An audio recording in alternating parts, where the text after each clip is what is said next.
antso anao zahay mila vonjy ny firenenay fa latsaka ankady ny fiainanay miaratsy mijaly loatra izahay malagasy aza mba jereny intsony reny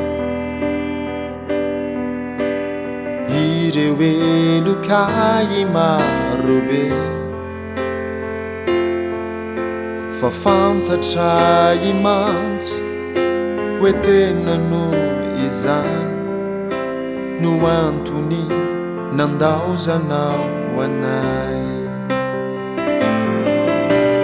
tompo vonjeo re vonjeo ny nosinay miangavy iantrao fa mijaly izahay efa mpisainanay izay lasy izay mifony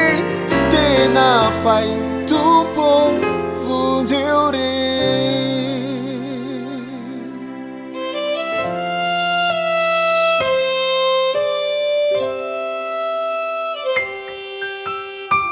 izahay de tena miavaka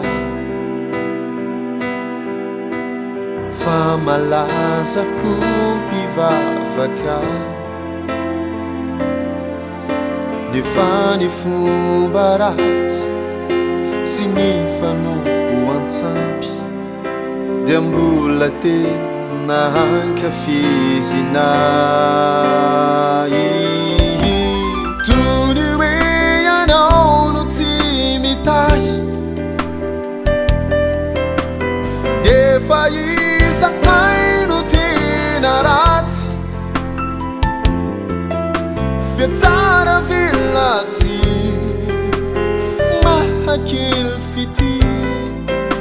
mifona re mifona tompo tompo vonjeo re vonjeo ny nosinay miangavy iantrao fa mijaly izahay efa mpisainanay izay lasy izay mifony tena fay tompo vonjeo re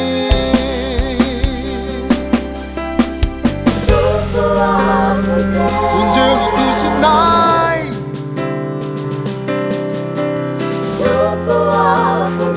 mijaly izahay